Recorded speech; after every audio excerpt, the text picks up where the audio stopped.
Tawagin niyo na lang po akong Onyx. Nagtatrabaho bilang katiwala sa isang resort sa Bataan. May maibabahagi po akong kwento sa inyo na tunay naming karanasan dito sa resort. 5 taon na rin ako sa trabaho ko rito. Kaya sanay na rin ako sa iba't ibang ugali ng mga bisita na pumapasok sa resort. Madalas ay may dayuhan din kaming kliyente. Dati po sa probinsya namin ay marami na rin akong naranasan na kababalaghan. Pero yung nangyari sa resort ay kakaiba. May kinalaman sa isang Pinay na may boyfriend na dayuhan. Ang sabi mismo nung babae ay American citizen daw yung nobyo niya.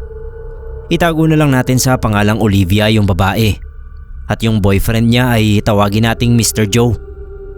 Ang plano nila ay magstay ng 1 linggo sa resort. Kaya sabi ko sa mga kasamahan ko, naka-jackpot kami. Kasi malaki-laki rin ang ipapasok na pera noon sa resort. At baka mabigyan pa kami ng malaking tip. Kasi nga mukhang yayamanin.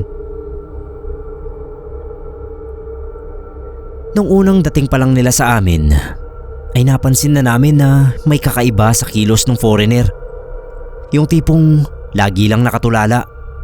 Hindi ko alam kung hindi talaga nagsasalita o baka hindi lang namin nakikitang nagsasalita kapag kaharap kami.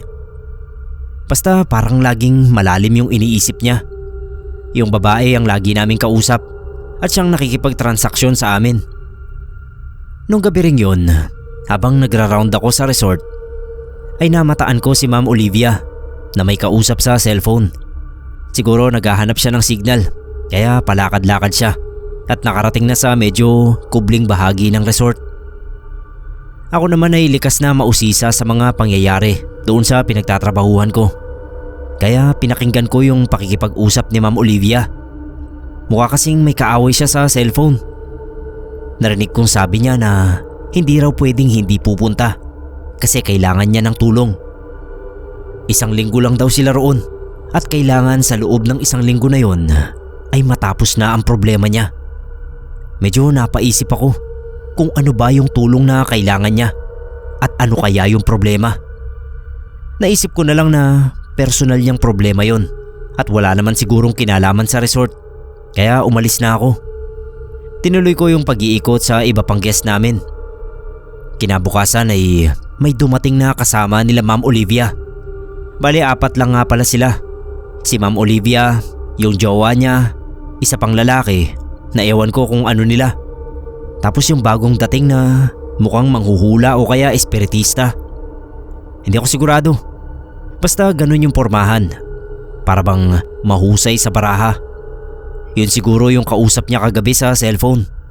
Kasi sabi niya, hindi pwedeng hindi pupunta. Kaya ayun, dumating na nga. Palinga-linga at parang inoobserbahan mabuti yung resort. Sabi nung kasamahan kong si Sally, masama ang kutob niya sa bagong dating. Duda siya na may gagawing hindi maganda. Kinabahan din ako.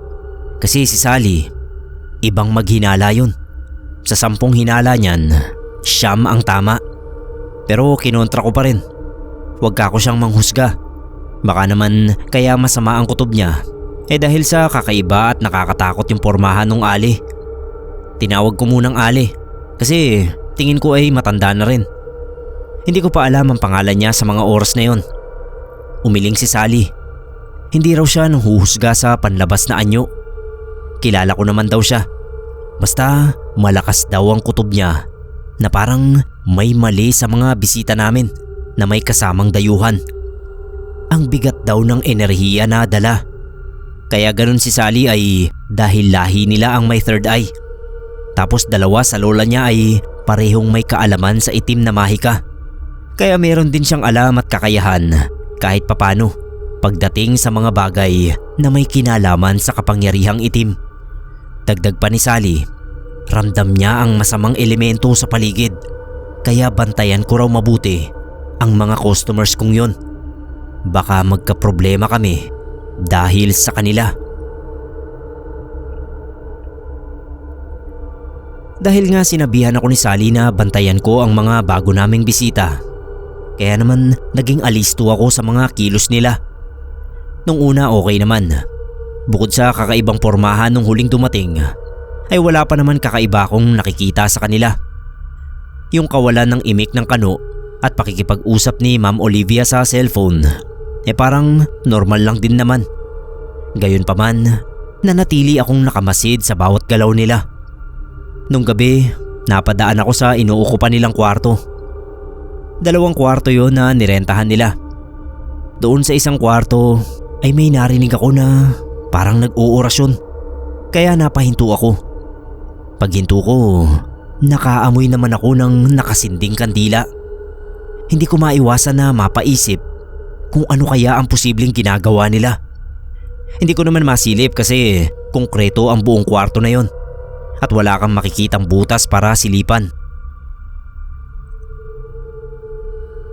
Nanatili lang akong nakatayo sa tapat ng pintuan at pasimpleng nakikinig. Bagamat naririnig ko ang tila orasyon ay hindi ko naman yun naiintindihan.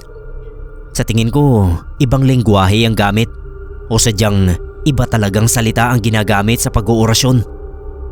Maya-maya ay nawala rin naman. Baka tapos na, kaya umalis na ako. Dumiretso ako sa area ni Sally.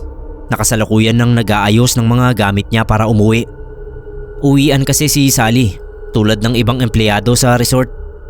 Ako lang yung tanging nakapirme sa resort dahil wala naman akong ibang mauuwian. Sinabi ko kay Sally yung narinig kong parang nag-oorasyon sa silid ng mga bago naming bisita. Pati yung amoy kandila. Natigilan siya at sabi ay katukin namin.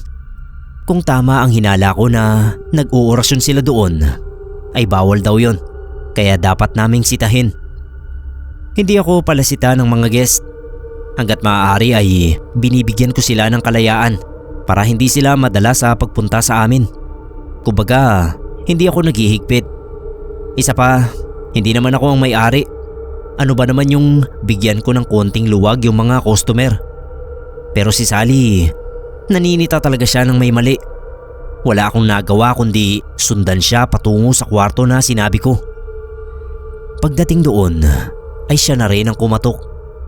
Nasa tabi lang niya ako. Ilang beses din siyang kumatok bago nagbukas ang pinto. Bumungad sa amin si Ma'am Olivia at tinanong kung anong kailangan namin. Si Sally ang nakipag-usap tungkol doon sa narinig kong orasyon. Pero hindi niya sinabi na ako lang ang nakarinig. Sinabi niya na narinig naming dalawa at naamoy yung kandila. Magalang naman ang pagkakatanong niya dahil ayaw din niyang ma-offend yung guest namin. Sabi ni Ma'am Olivia, hindi raw yun orasyon. Nagdarasal lang daw sila at nagtirik ng kandila dahil araw ng kamatayan ng kamag-anak nila. Sinabi ni Sally na bawal magtirik ng kandila sa loob ng silid. Humingi naman ng paumanhin si Ma'am Olivia at sinabing hindi na yun mauulit. Tapos nagpaalam na kami at sinara na niya yung pinto. Habang naglalakad kami pabalik sa area ni Sally, sinabi niya sa akin na hindi siya naniniwala sa sinabi ng babae. Malakas daw ang kutob niya na meron talagang ginawang pag-oorasyon ng mga yon. Kung para saan, ay yun ang dapat naming alamin sa mga susunod na araw. Tanong ko naman ay papano? Hindi naman kami pwedeng pumasok sa loob ng guest room hanggat hindi sila nagsi-check out. Unless kung may masira sa loob o magkakaproblema ng kahit na ano, nakakailanganin nila ang tulong namin. Saglit na nag-isip si Sally. Maya-maya ay sinabi niyang ano raw kaya kung sabihin namin na i-check lang namin ang aircon o kaya yung shower sa banyo. Kasi sa kabilang room may tumatagas. Hindi ko alam kung magiging effective yon, pero pumayag ako. Kaso bukas na lang. Kasi kung ngayon namin gagawin, baka mahalata kami sa iba naming agenda. Tinanong ko siya, paano kung makapasok na kami? Anong hahanapin namin doon para mapatunayan ang hinala namin? Hindi naman kami pwedeng maghalughog ng gamit ng guest. Hindi naman namin hahalughugin.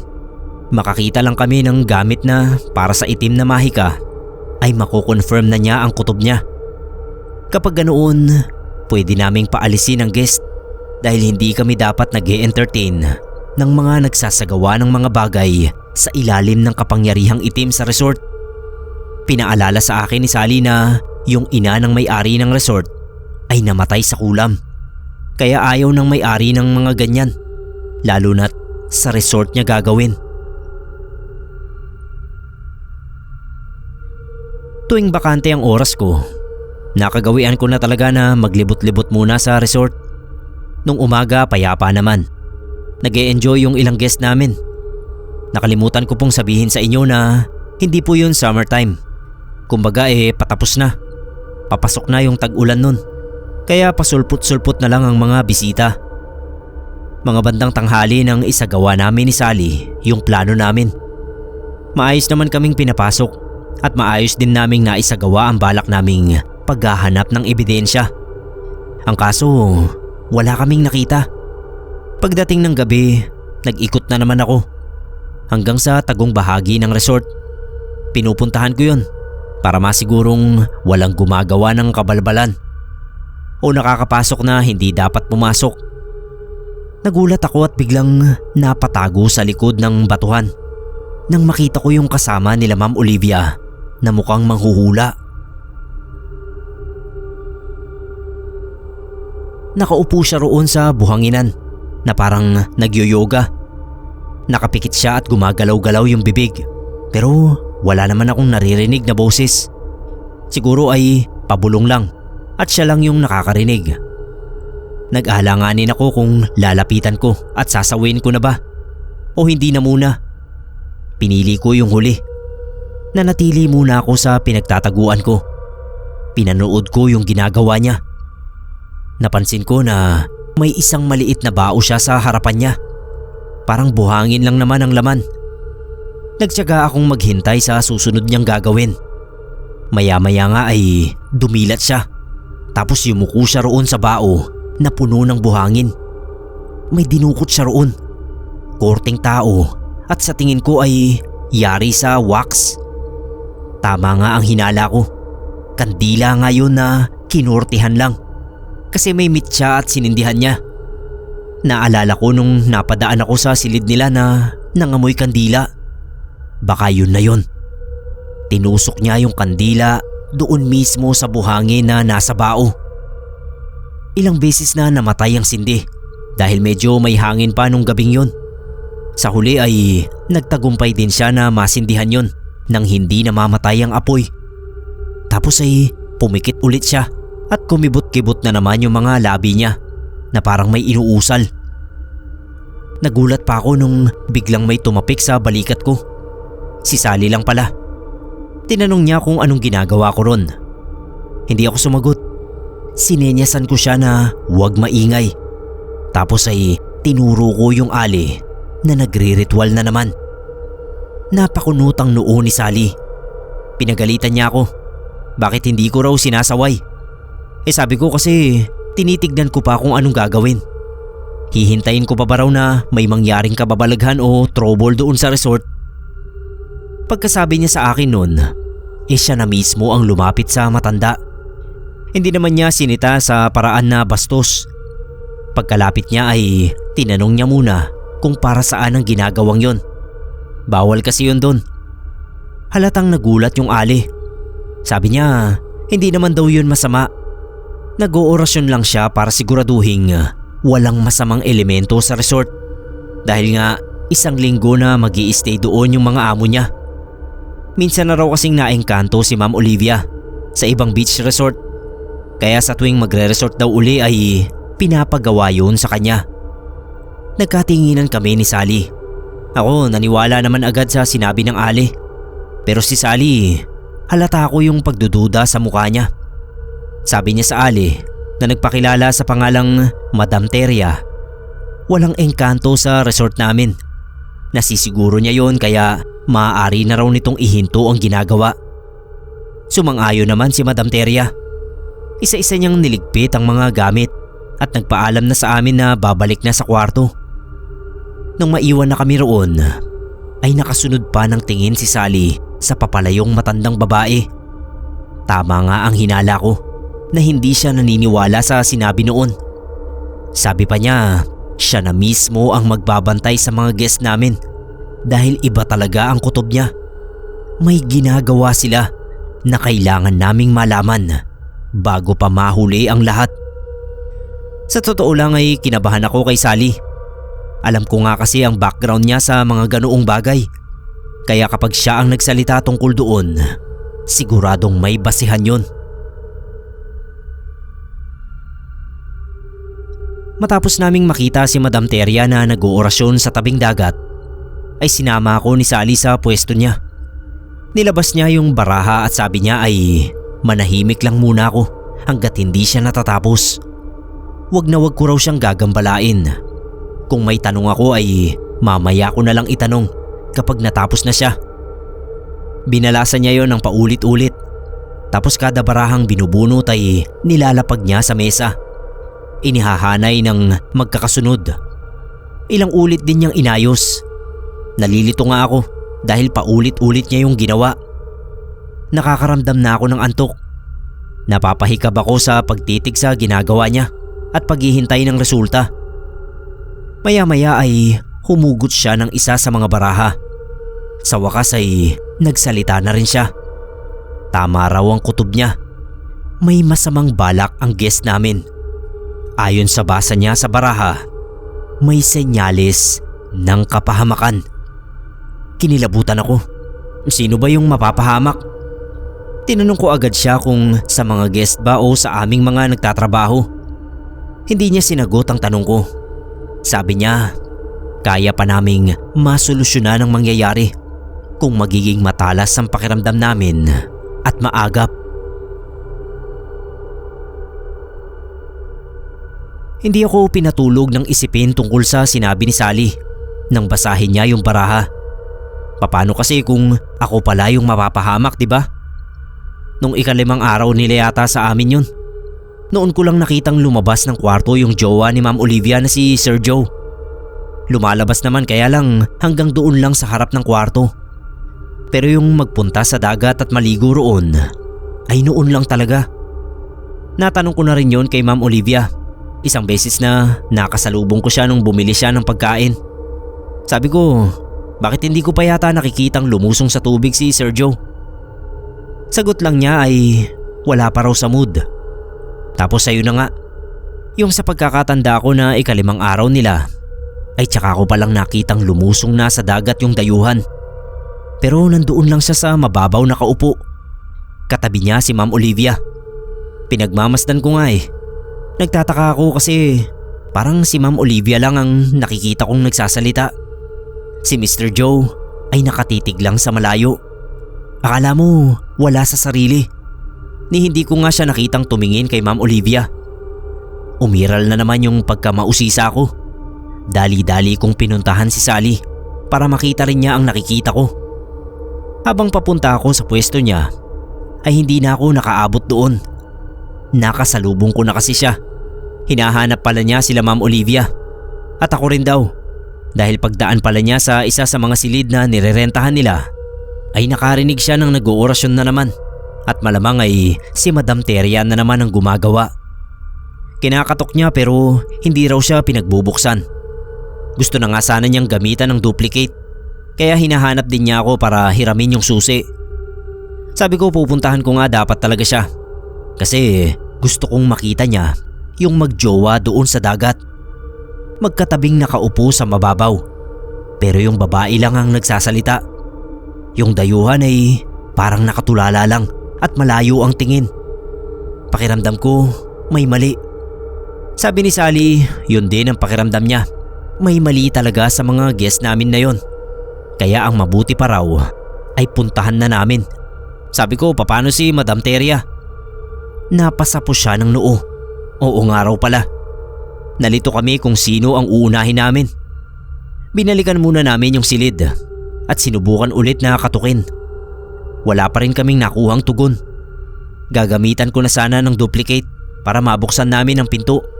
Pero pinigilan ako ni Sally. Nawala na raw yung naririnig naming orasyon. Baka tinigil na. Kapag binuksan namin yung pinto ng walang pahintulot, baka sa amin pa magalit. Kailangan mahuli ulit namin sa akto, gaya nung ginawa niya sa tabing dagat. Nagpasya kami na tunguhin na lang ang tabing dagat at tignan ang sinasabi ko sa kanya. Balak din naming kausapin si Ma'am Olivia tungkol sa narinig na naman naming nag-oorasyon. Pagbalik namin doon, hindi na sila magkatabi ni Mr. Joe. Si Ma'am Olivia ay nakatayo lang sa kinauupuan nila kanina habang pinagmamasda ng boyfriend niya na mabagal na lumulusong sa tubig palayo. Nagkatinginan na naman kami ni Sally. Natanong ko siya kung anong balak ni Mr. Joe. Pupunta ba siya sa malalim at doon lalangoy?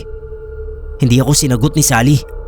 Naglilipat ang tingin niya kay Ma'am Olivia at sa boyfriend nitong dayuhan.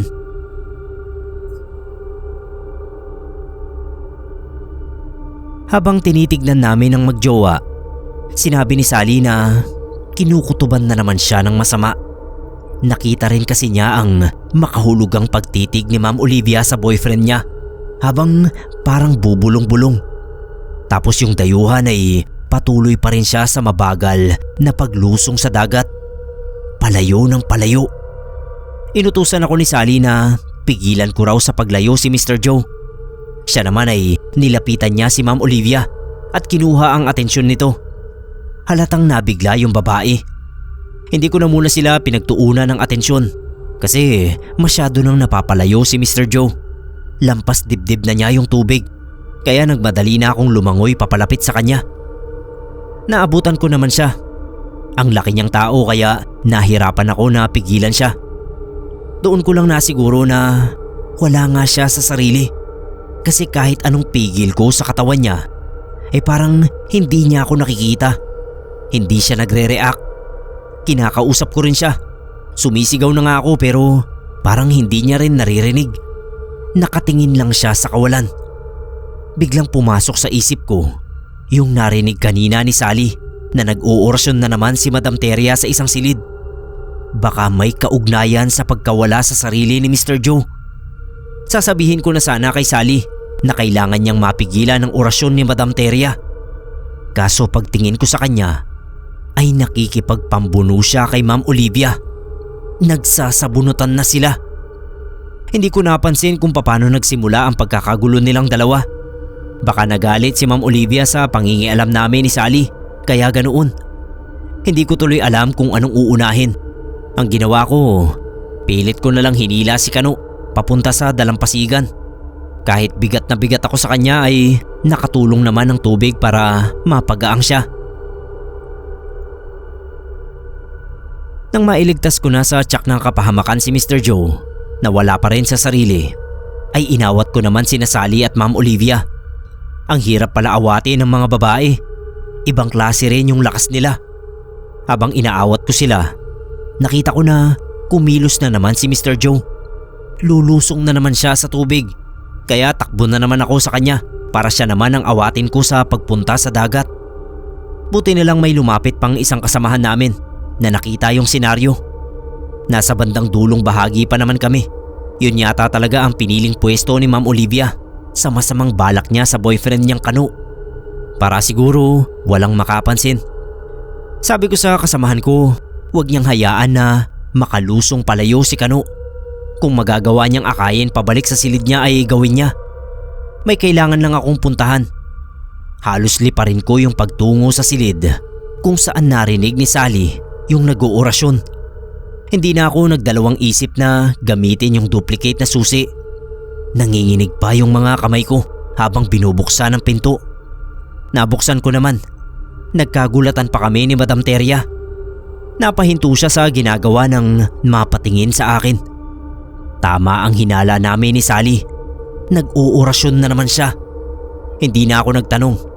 Sinabihan ko na agad siya na itigil niya ang ginagawa niya. Sabi niya hindi raw pwede. Huwag ko raw siyang pigilan. Kailangan niyang matapos ang ginagawa niya. Sabi ko wala akong pakialam. Ang mahalaga ay mailigtas si Mr. Joe. Alam ko na kako ang ginagawa niya. Parang hipnotismo. Ganon yung sinabi ko kasi ganon ang nasa isip ko nung mga sandaling yun. Nahihipnotismo o ginagayuman nila si Mr. Joe para mapasa ilalim sa kapangyarihang itim at maging sunod-sunuran sa mga gusto nilang ipagawa. Malulunod ang dayuhan kapag hindi pa niya yun tinigil. Matigas si Madam Teria. Sinubukan pa rin niya na maituloy at matapos ang ginagawa niya. Pero hindi na talaga ako bumayag. Ginulo ko siya. Kinuha ko yung mga gamit niya at hinagis kung saan saan. Pati yung kandila, hinipan ko. Sabi ko sa sarili ko, bahala na kung ano ang kalabasan ng ginagawa ko. Hindi rin naman tama ang ginagawa niya. Buhay ang nakasalalay. Kung hindi ko napigilan si Mr. Joe kanina sa paglusong sa tubig, baka nalunod na yung tao. Walang nagawa si Madam Teria. Napayuko na lang siya at sinabing hindi na dapat ako nakialam. Binigkas niya yon ng pabulong at may galit. Natakot ako at napaatras. Nagmadali na akong lumabas. Pagbalik ko sa kinaroroonan nila Sally ay hindi na sila nagsasabunutan. Naawat na sila ng iba pang kasamahan namin. Nakaupo na sila lahat sa buhangin at parang kalmado lang nag-uusap. Nakaupo rin si Kano.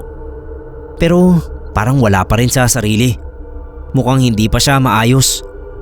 Nung makita ako ni Sally ay tumayo na siya at si Ma'am Olivia. Sinamahan sila ng mga kasamahan namin na makabalik sa silid. Inakay din nila si Mr. Joe. Tinanong ko si Sally kung ano bang nangyayari. Sabi niya pag-usapan namin doon sa area niya.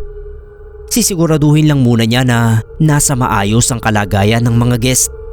Pababantayan daw niya sa mga kasamahan namin. Nanlalata pa ako sa mga nangyayari habang naghihintay sa area ni Sally. Gulong-gulo pa ang utak ko. Maya-maya ay nakita ko na siyang parating. Naupo siya sa tabi ko. Huminga muna siya ng malalim bago nagsimulang magkwento. Sabi niya, mukhang kakailanganin namin ng tulong ng lola niya para maalis ang sumpa doon sa dayuhan. Ano ba kako ang nangyari? Bakit parang gusto nilang patayin yung dayuhan? Di ba, boyfriend nga yun ni Ma'am Olivia? Yun ang araw yung pinag-uusapan nila kanina. Nung nilapitan daw niya yung babae kasabay ng paglapit ko kay Mr. Joe para iligtas. Una, tinanong lang daw niya kung ano ang nangyayari. Bakit tinitignan lang niya at hinahayaan na lumusong hanggang sa malalim yung boyfriend niya? Baka malunod yun. Hindi raw niya agad napansin na bumubulong-bulong nga yung babae, tulad ng sinabi ko sa kanya na nakita ko. Na-distract na raw ng lapitan niya, kaya nagalit.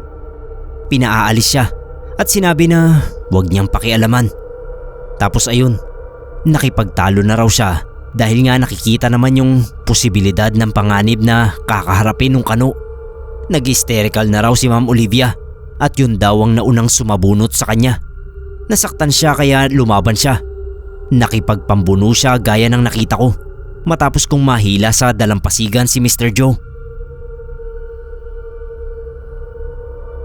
Hindi raw umubra sa laki ng braso niya si Ma'am Olivia, kaya yun din daw ang sumuko. Tapos nung nakasalampak na sila sa buhangin dahil pareho naman talaga silang napagod, ay tsaka raw nag-open si Ma'am Olivia kung bakit niya nagawa yun. Kwento ng babae, 4 na taon na silang magkasama. Pinangakuan siya ng kasal. Nung umuwi sila ng probinsya, biglang nagustuhan yung isang pinsan niya at nakipagtanan doon. Iniwan siya sa ere. Kaya humanap siya ng may kaalaman sa itim na mahika para magayuma pabalik sa kanya at natagpuan nga niya si Madam Teria. Bumalik naman sa kanya si Kano, kaso nasobrahan yata. Ayun na nga, nawala sa sarili. Pero ayos lang daw yun dahil nagamit nila yun para maisagawa ang plan B. Ayon pa mismo kay Ma'am Olivia, kung hindi na babalik ang pagmamahal sa kanya, ay mas mabuti pang mawala na lang si Mr. Joe sa mundo. Yun lang daw ang makapagpapatahimik sa loob niya. Hindi raw siya papayag na mapunta ang boyfriend niya sa pinsan niya. Nasira raw ang buhay niya at nagkaroon siya ng depresyon. Kaya ngayon ay pinagbabayad niya yung Kano. Yung pinsan naman niya ang madedepress ngayon dahil broken hearted at iniisip na nagkabalikan talaga sila ni Mr. Joe.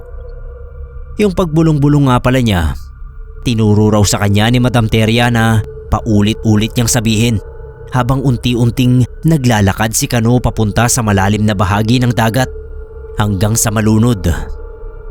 Tinanong ko si Sally kung ano na ang mangyayari ngayon. Sabi niya hindi niya hahayaan na may mamatay doon mismo sa resort.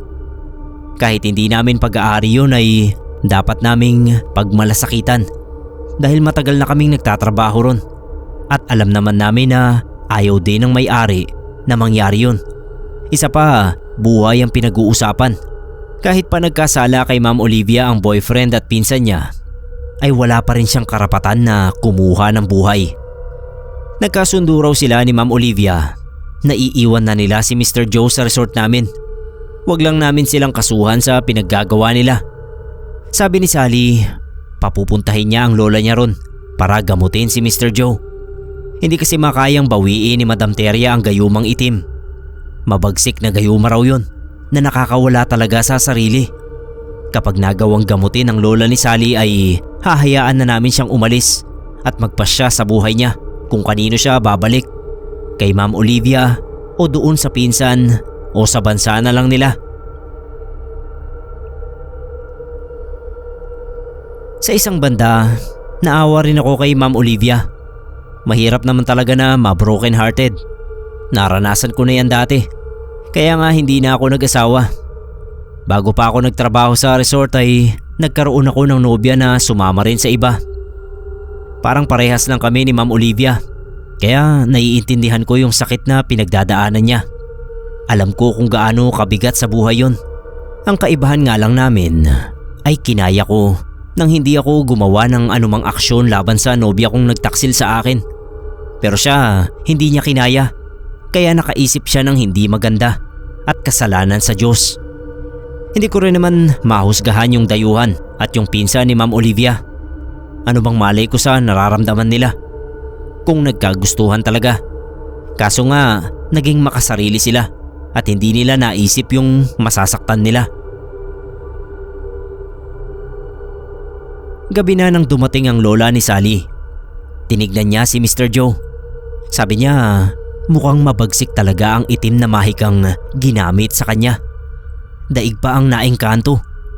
Nagtataka nga ako kung bakit hindi yun nakayang bawiin ni Madam Teria. Samantalang siya naman ang naglagay ng sumpang yun o gayuma o kahit ano pa ang itawag nila ron. Napailing na lang ang lola ni Sally. Aniya, hindi raw totoo na hindi yun kayang bawiin ni Madam Teria, kundi sinadya niyang hindi bawiin. Marahil sa utos na rin ni Ma'am Olivia. Tinakasan lang ng dalawa ang pananagutan nila sa ginawa kay Kano. Pero wala silang planong alisin ang ganting sumpa. Dagdag pa ng lola ni Sally, lahat ng may kaalaman sa mahikang itim ay natitiyak niyang alam kung paano maglagay at bumawi gamit ang itim na kapangyarihan. Kung ganoon, naisahan pala kami ni Ma'am Olivia at ni Madam Teria. Pero sabi naman ni Sally, ayos lang yun. Hayaan na lang daw naming isipin ng babae na nakaganti na siya sa boyfriend niya para naman gumaan kahit papano ang bigat sa dibdib niya. Ang mahalaga ay magagawa pa rin namang tulungan ng lola niya si Mr. Joe na makabalik sa buhay. Saksi kami ni Sally kung paano inalis ng lola niya ang sumpang bumabalot sa buong katauhan ni Mr. Joe. Una ay hinaplasan ni lola ng inorasyon ng langis ang buong katawan ni Kano maliban sa pribadong parte. Tapos ay nagsindi siya ng kandila. Pinapainit niya ang mga kamay niya roon at saka hinaplas ulit sa noo at mga palad ni Kano. Maraming beses yung ginawa ng matanda. May mga pagkakataon na nangingisay siya dahil sa tinding araw ng itim na mahikang pilit niyang inaalis sa katawan ng binatang Kano. Mabuti na lang at malakas siya hanggang sa makatulog si Mr. Joe. Kapag daw nagising ang dayuhan ay tiyak niyang nasa katinuan na. Bantayan na lang daw namin at kung maaari ay huwag nang ikwento sa kanya ang mga nangyari. Sabihin na lang daw namin na nakita lang namin siya roon na mag-isa. Tapos hayaan na raw namin na magdesisyon para sa sarili niya base lang sa mga naaalala niya. Hindi ko alam kung tama yon, pero sinunod na lang namin ang bilin ni Lola. Ang mahalaga ay ligtas siya at hindi nalunod gaya ng gustong mangyari ni Ma'am Olivia. Nung magpaalam sa amin si Mr. Joe, labis ang pasasalamat niya at nagbigay pa nga siya ng malaking tip. Akala nga namin kinuha ni Ma'am Olivia pati ang pera niya. Ayaw sana naming tanggapin pero pinilit niya. May pakiramdam daw siya na kailangan niya kaming pasalamatan at wala siyang maisip na paraan kundi yun. Nung nilinis ko na yung silid na ginamit nila, nagulat ako kasi may naiwan doon na isang kandilang itim. Siguro ay nung inihagis ko yung mga gamit ni Madam Teria, sumuot sa ilalim ng upuan kaya hindi na niya nakuha. Sumama agad yung pakiramdam ko sa pagtitig ko pa lang roon habang hawak ko sa kamay. Kaya sa takot ko ay nilagay ko agad sa basurahan. Nung sabihin ko yon kay Sally ay pinakuha ulit niya sa akin sa basurahan. Kailangan daw doon ay tinutunaw tapos binabaon sa lupa para walang makapulot at baka magamit pa ang kandilang yon sa hindi maganda. Dahil kandila yon ng isang tao na may malawak na kaalaman sa itim na mahika.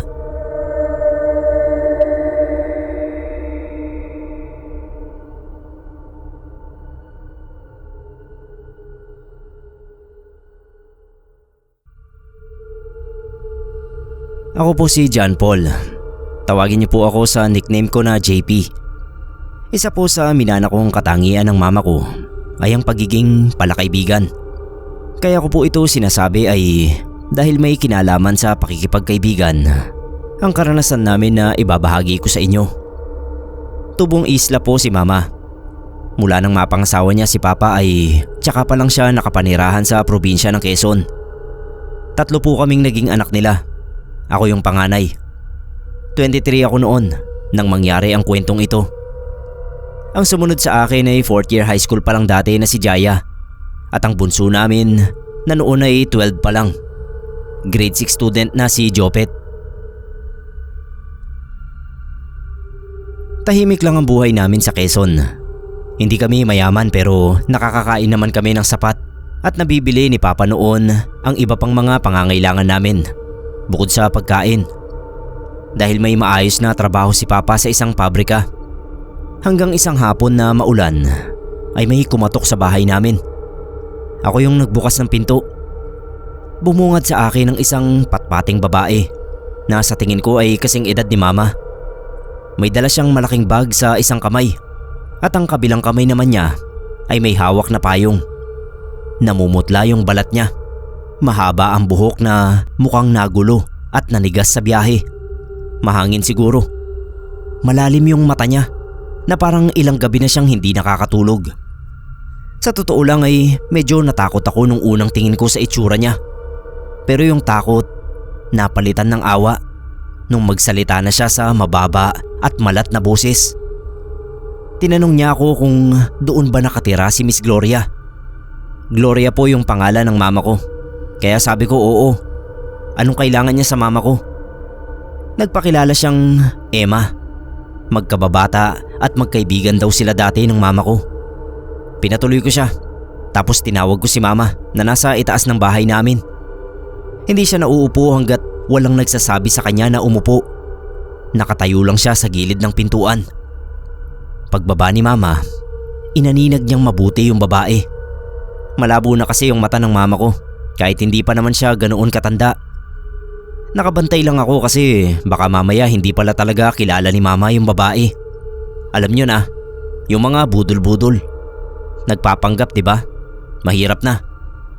Pero nung makalapit na si mama, ibigla niyang tinawag sa pangalan yung babae at niyakap.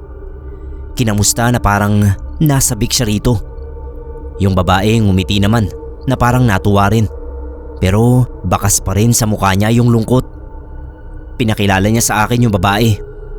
Inulit lang niya yung sinabi sa akin ni Aling Emma kanina. Tapos sabi niya, tita ang itawag namin. Kasi malapit daw talaga silang magkaibigan dati sa isla. Kaya lang matagal na panahon na mula nang huli silang magkita. 4 na taong gulang pa lang yata ako sa pagkakatanda niya nung huling uwi niya sa isla. Naupo sila at nag-umpisang magkwentuhan. Tapos inutusan ako ni mama na ikuha ng mamemerienda si Tita Emma. Sumunod naman ako. Pinalamanan ko yung tasty namin at nagtimpla ako ng juice. Grabe yung tsikahan nila. Nagpaalam ako kay mama na magbabasketball muna saglit sa basketball court na malapit lang naman sa amin. Pag uwi ko sa bahay, hindi pa rin tapos na magkwentuhan sila mama. Kaya nga lang, hindi na katulad kanina na mukhang masaya pa ang pag-uusap nila. Sa pagbalik kong yun, seryoso na ang mga mukha nila at mukhang mabigat na ang sitwasyong pinag-uusapan nila. Siyempre hindi ko na pinakinggan. Hindi naman ako tsismoso. Iniwan ko na sila ron at natulog na ako. Bandang 10:00 ng gabi, nang gisingin ako ng kapatid kong si Jaya. Kakain na raw kami ng hapunan. Medyo inaantok pa ako. Ayoko na sanang kumain. Kaso nakaramdam na rin ako ng gutom. Kaya bumangon na rin ako at nagtungo sa kusina kasunod ng kapatid ko. Nagulat ako nung makita kong nandoon pa pala si Tita Emma. Tinawag ako ni Mama at sinabihang dumulog na sa hapagkainan. Yun pa yung mga term niya nang kumain na. Dumulog na sa mesa. Habang nagsasandok ng pagkain ay sinabi niya sa amin na pansamantala munang makikituloy sa bahay namin si Tita Emma habang hinahanap daw yung tao na talagang pakay niya roon sa Quezon. Sabi ni Papa ayos lang, walang problema. Pag ganun na sumagot na ang papa ko, matik na yun na hindi na kami pwedeng kumontra. Kung sa bagay, hindi naman talaga ako kukontra dahil mukha namang nakakaawa si Tita Emma. 3 lang yung silid namin. Kwarto nila mama at papa. Kwarto naming 2 lalaki at kwarto ng kapatid kong babae. Ang hindi ko lang nagustuhan ay yung ipasama muna ni mama doon sa kwarto namin ni Jopet si Jaya. Dahil ang kwarto niya ang pinagamit kay Tita Emma. Nainis din si Jaya nun kasi ayaw niya kaming kasama ni Jopet sa kwarto. Maingay daw kami pero wala naman siyang magagawa. Kapag sina mama at papa ang nag-utos, kailangan naming sundin. Sabi ko wag siyang mag-alala. Ayos lang naman siguro yun. Dahil sabi nga ni mama ay pansamantala lang na maninirahan sa amin ang bisita niya. Kaya pagbigyan na. Hindi naman siguro aabuti ng ilang buwan o taon yung sinasabi na pansamantala.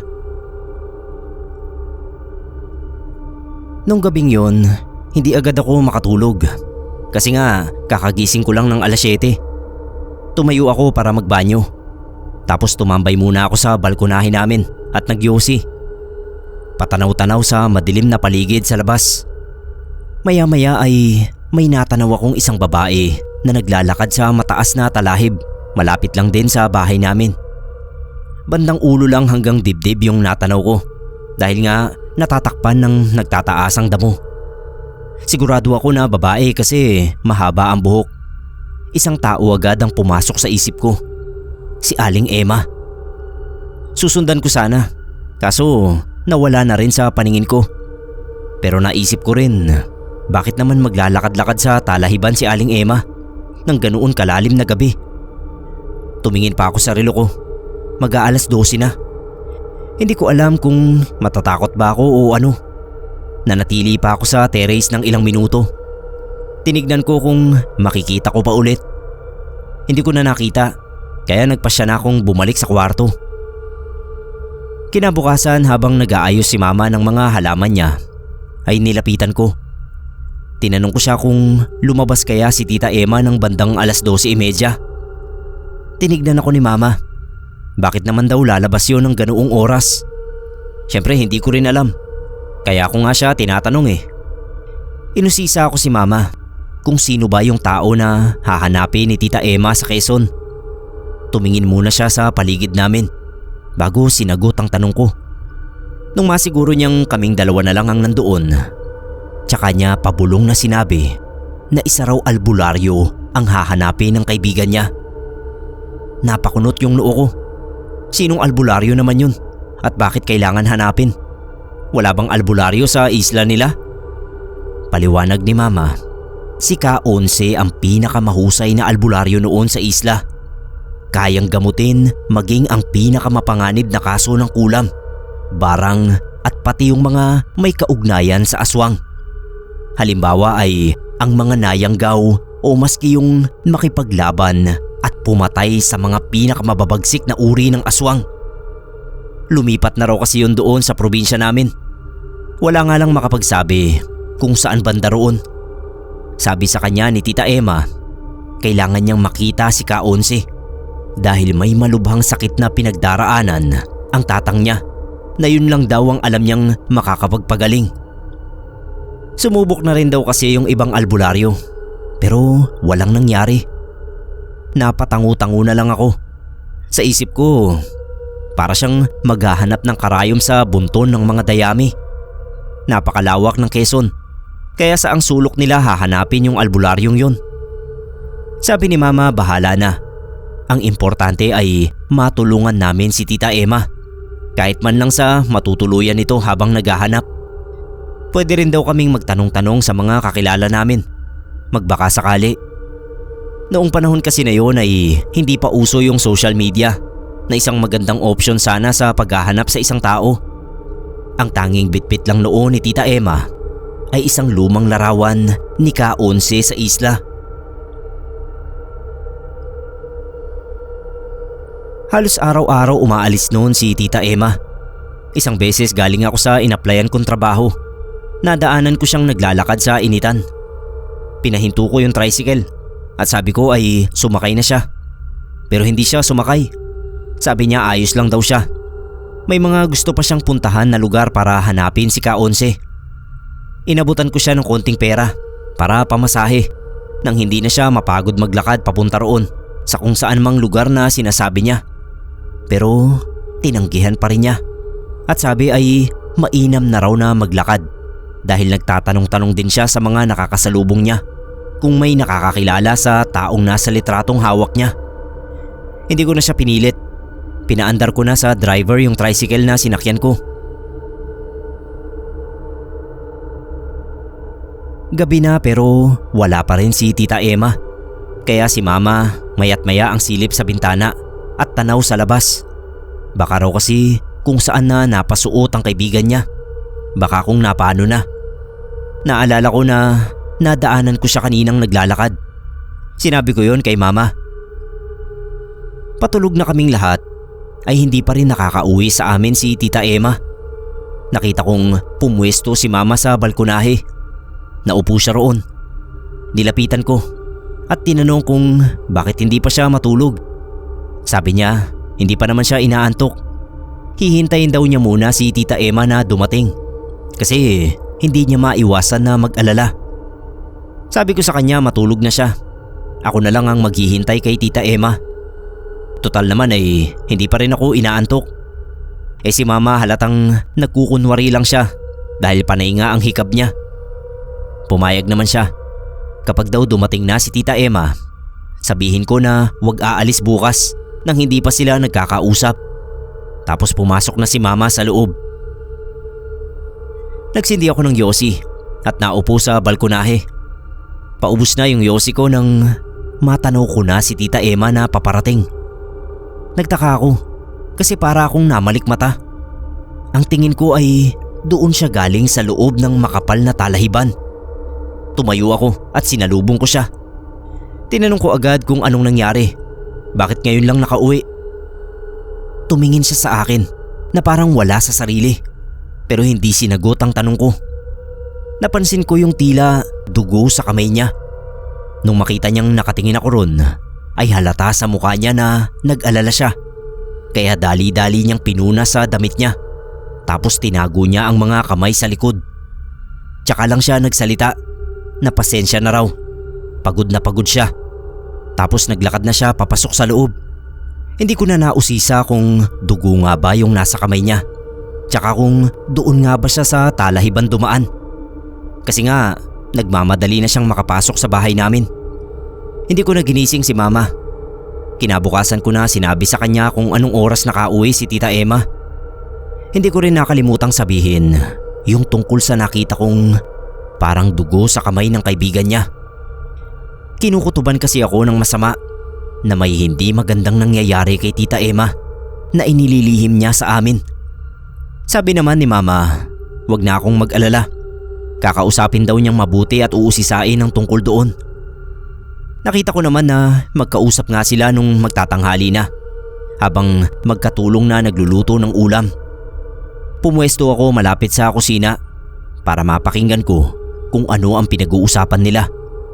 Hindi naman sa pagiging tsismoso. Iba na kasi ang pakiramdam ko, kaya gusto kong malaman kung ano ba talaga ang nangyayari. Okay lang sana kung hindi sa bahay namin nakatira si Tita Emma. Nasa puder namin siya. Kaya ano man ang mangyari sa kanya, tiyak na magiging apektado ang pamilya namin. Ayon sa napakinggan ko sa pag-uusap nila, natapilok lang daw siya at nasubsob sa mabatong lupa na nilalakaran niya. Kaya nagkadugo ang mga kamay niya.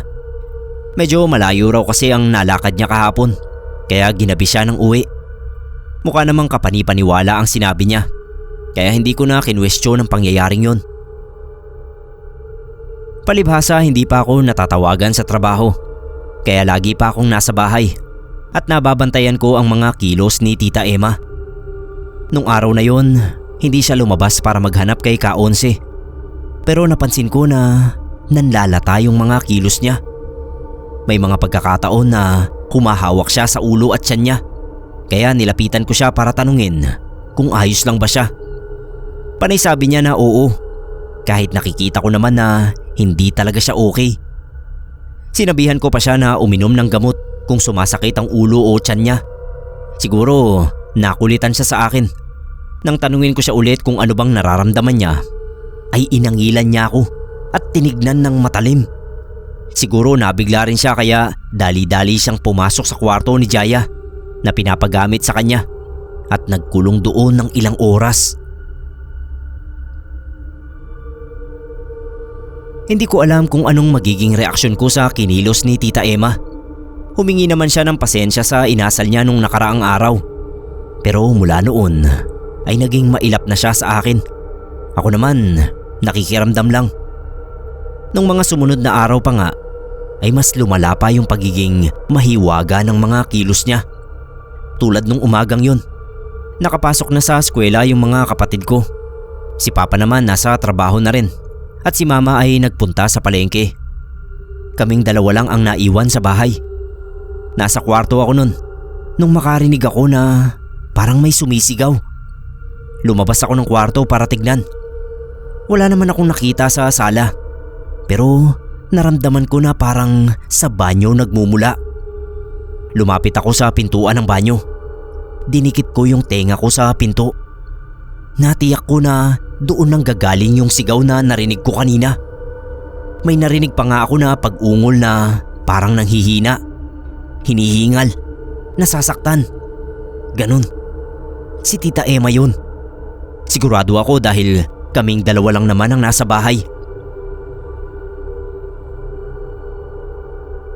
Naisip ko na baka hindi talaga ang tatay niya ang may sakit at nangangailangan ng albularyong si Ka-11, kundi siya mismo. Kahit magalit pa siya ay kumatok ako. Tinanong ko kung ayos lang ba siya. Hindi siya sumagot. Kumatok uli ako at inulit ko yung tanong. Pero hindi lang ulit siya sumagot. Dahil wala naman akong nakuhang tugon ay umalis na ako sa harap ng banyo. Bumalik ako sa kwarto ko. Pagdating ni Mama galing sa palengke, kinausap ko siya ng hindi naririnig ni Tita Emma. Sinabi ko yung mga napapansin ko sa kaibigan niya. Para kakong laging wala sa sarili. Lagi kong nakikitang nakatulala. Madalas napapahawak sa ulo at tiyan. Pag tinatanong ko, sa akin pa nagagalit. At yung nangyari sa banyo, na nagsisigaw na parang may iniinda talaga siyang sakit. Sabi ni Mama, kukumbinsihin niyang magpatingin sa doktor. Narinig ko naman na kinukumbinsi nga ni Mama na magpatingin sa doktor si Tita Emma. Pero ayaw. Wala raw siyang sakit. Sabi pa niya sa loob ng isa pang buwan, kapag hindi pa rin daw niya natagpuan si Ka-11, ay babalik na siya sa isla. Nahihiya na rin daw kasi sa amin. Sabi naman ni Mama ay wala siyang dapat ikahiya kasi kusa namin siyang tinanggap sa bahay. At wala namang problema, basta magsabi lang siya ng totoo kung ano talaga ang nararamdaman niya o nangyayari sa kanya para maibigay namin yung tamang tulong na kailangan niya. Nakita ko na lang na sinubsob ni Tita Emma yung mukha niya sa sariling palad at umiyak ng umiyak. Hinaplos-haplos siya ni Mama sa likod pero wala naman na akong narinig na sinabi niya. umiyak lang siya. Hanggang sa mangyari ang hindi namin inaasahan nung gabi na yun. Kakain na kami ng hapunan ay hindi pa lumalabas ng silid si Tita Emma. Sabi ni Papa tawagin na para sabay-sabay kaming kumain. Ayaw kasi ng Papa ko na may nauuna at may nahuhuli. Ang gusto niya ay lahat ng nasa loob ng bahay ay sabay-sabay kakain kung nandoon naman lahat. Tinawag ni Jaya si Tita Emma. Lumabas naman pero mukhang matamlay. Tinanong siya ni Mama kung may masakit pa sa kanya. Umiling siya. Patapos na kaming kumain ay hindi pa halos nababawasan yung kinakain niya. Nakatitig lang siya sa pagkain. Sina Mama at Papa nakita kong nagkakatinginan. Tulad ko ay alam kong pinakikiramdaman din nila si Tita Emma. Maya-maya pa ay parang sinusumpong na naman si Tita Emma ng kung anumang sakit na dinadala niya. Bigla siyang nagpaalam kina Mama na hindi na siya makakakain ng hapunan. Tapos tumayo siya at patakbong bumalik sa silid. Sinabihan ni Mama si Jaya na sundan si Tita Emma at tignan kung anong nangyayari. Tanungin niya rin kung may kailangan siya na maitutulong namin. Sumunod naman agad si Jaya. Nakasunod lang din ako ng tingin pero kinakabahan ako nun.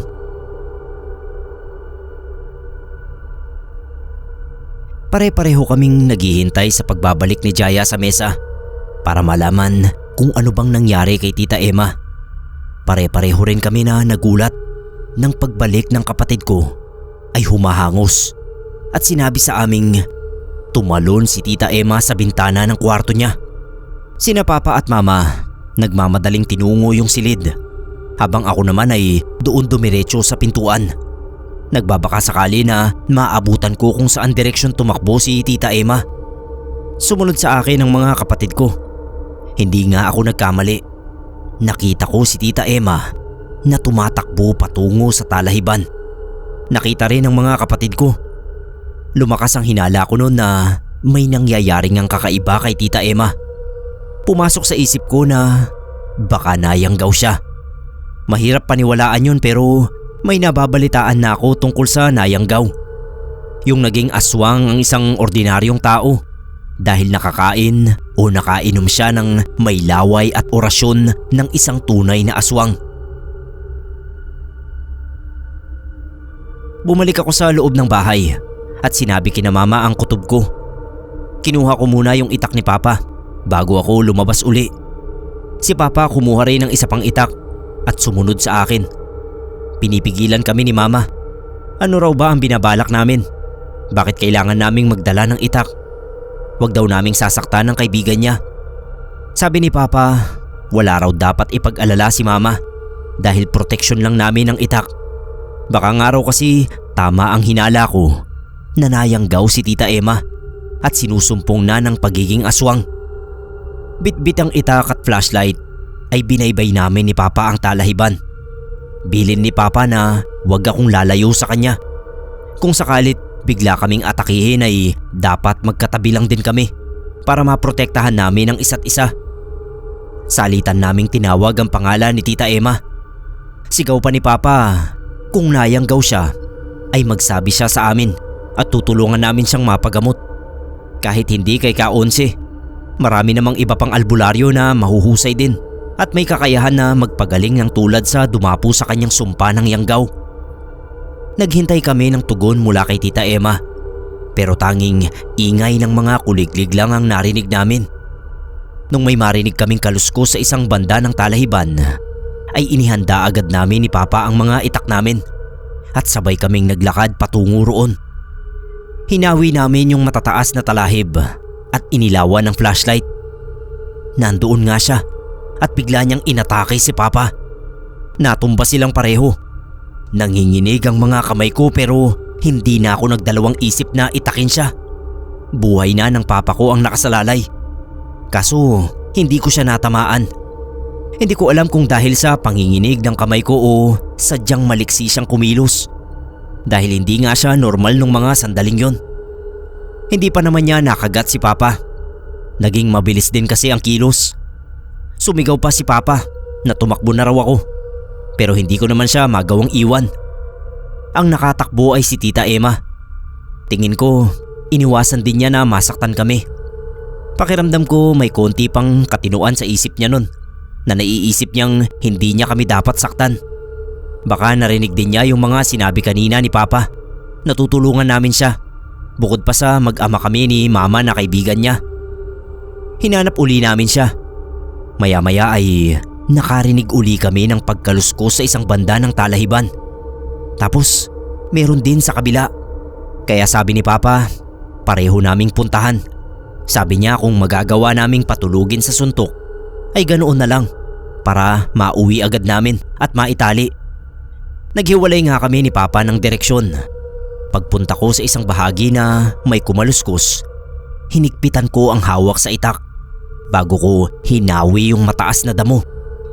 Narinig ko pa si Papa na sumigaw na pusa lang daw ang nandoon sa pinuntahan niya. Pero ako, hindi pusa ang nasa harapan ko. Si Tita Emma sa nakakatakot niyang anyo. Nang atakihin niya ako ay hindi ko nagawa ang sinabi ni Papa na patulugin sa suntok. Naunahan ako ng takot. Napatakbo ako. Hinabol niya ako kaya dinoble ko yung bilis ko sa pagtakbo habang sumisigaw ako kay Papa ng tulong. Sa sobrang bilis ng pagtakbo ko ay alam kong napalayo na ako kay Papa hanggang sa madapa ako. Hindi ko alam kung saan tumama yung tuhod ko. Nakita ko na lang na may umaagos na dugo.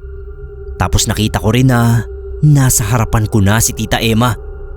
Umamo ang mukha niya at humihingi sa akin ng sorry. Paulit-ulit niyang sinasabi yun. Patawarin daw namin siya. Ako naman medyo nabawasan ang takot ko. Kumalma ako ng konti pero hindi pa rin ako makatayo mula sa pagkakadapa. Nakaupo lang ako ng pasalampak. Unti-unti siyang lumalapit sa akin. Nung makalapit siya ay parang awang-awa naman sa akin na tinignan ang nagdurugong sugat ko sa bandang tuhod. Nanatili akong hindi makagalaw. Naghahalo ang emosyon ko ng takot, awa at hindi ko maipaliwanag na pagkalito. Sabi niya siya na raw ang bahala sa sugat ko. Hindi pa ako nakakasagot ay bigla na niyang dinilaan ang tumutulong dugo mula sa tuhod ko. Nung una akala ko ay yung tumulo lang. Naramdaman ko na lang na sinisip-sip niya yung sugat ko kaya napasigaw ako sa sakit. Pilit ko siyang tinutulak. Pagtulak ko sa kanya ay saktong dating naman ni Papa.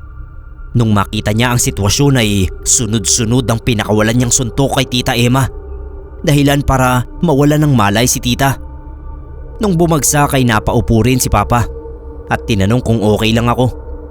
Tumangu-tango ako kasabay ng paghingal. Nung makabuelo na ay tinulungan ako ni Papa na makatayo. Tapos tsaka niya binuhat si Tita Emma pabalik sa bahay namin. Natanaw namin si Mama at mga kapatid ko na naghihintay sa pagbabalik namin sa harap ng bahay. Nung makita na kami ay sinalubong niya kami. Kitang-kita ko yung labis na pag-aalala sa mukha ni Mama. Natataranta siyang nagtanong sa amin kung anong nangyari. Ako ang nagkwento sa kanya habang si Papa, tulad ng plano namin ay tinali niya yung kaibigan ni Mama sa upuan. Sabi niya a-absent na lang siya ng isang araw sa trabaho. Magpapasama siya sa kumpare niya na maghanap ng albularyong titingin kay Tita Emma para malaman namin kung ano nga ba ang pinagdaraanan. Kung nayanggaw ba talaga o ano. Hindi naman kumontra si Mama sa kung anong balak ni Papa. Naiiyak lang siya sa kalagayan ng kaibigan niya. Magdamag kaming gising ni Mama. Yung mga kapatid ko lang ang natulog sa kwarto namin. Si Papa pinilit din naming matulog dahil nga aalis siya bukas at maghahanap ng albularyo. Kailangan niya ng lakas. Gusto ko sana siyang samahan pero sabi niya ay mas mainam na bantayan ko na lang daw sina Mama at mga kapatid ko sa bahay habang wala pa siya. Habang naghihintay kami ng pagdating ni Papa, mayat maya akong sinisilip si Tita Emma sa silid na nananatiling nakagapos sa upuan. Nakita kong nakadilat na siya at nakatulala kaya tinawag ko si Mama. Nilapitan niya si Tita Emma. Sinabi niya sa kaibigan niya na alam na namin ang nangyayari. Nagiging tulad siya ng isang aswang na may kakaibang lakas, anyo at liksi.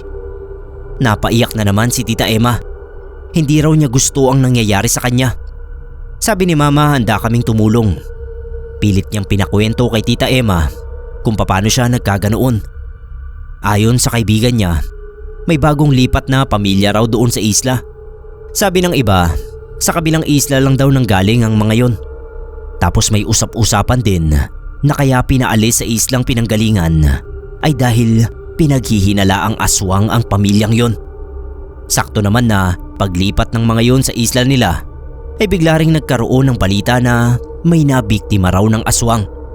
Kaya lumakas ang hinala ng mga tao na sila nga ang mga aswang na nambibiktima sa dati nilang lugar. Nakipaglapit sa kanya ang nanay sa pamilyang yon. Tapos binigyan sila ng meriendang ginataang munggo. Tinanggap naman nila ng tatang niya dahil akala nila ay mabait talaga sa kanila. Pero siya lang ang kumain dahil busog pa yung tatang niya. May nagbigay din kasi ng saging na nilaga at yun daw ang minerienda. Tapos nalaman niya sa kapitbahay na galit pala sa kanya yung nanay dahil pinagbibintangan siya na siya ang nagpakalat ng usapin tungkol sa pagiging aswang ng pamilyang yun. Palibhasa ay lagi siyang nasa labas. Huli na nang mapagtanto niya na posibleng may hinalo sa ginataang munggo. Dahil mula noon ay nagkaroon na siya ng pakiramdam na kakaiba. Palagi na raw sumasakit ang ulo at tiyan niya. Kahit anong kain niya ay hindi siya nabubusog. Maliban nung napilitan na siyang kumain ng buhay na hayop. Kinain niya yung alagang manok ng tatang niya.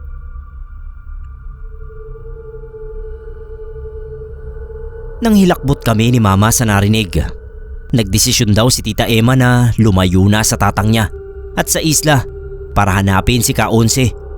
Hindi raw totoo na nagpatingin na siya sa ibang albularyo. Ayaw daw niya dahil ayaw niyang malaman ng mga taga roon ang nangyayari sa kanya.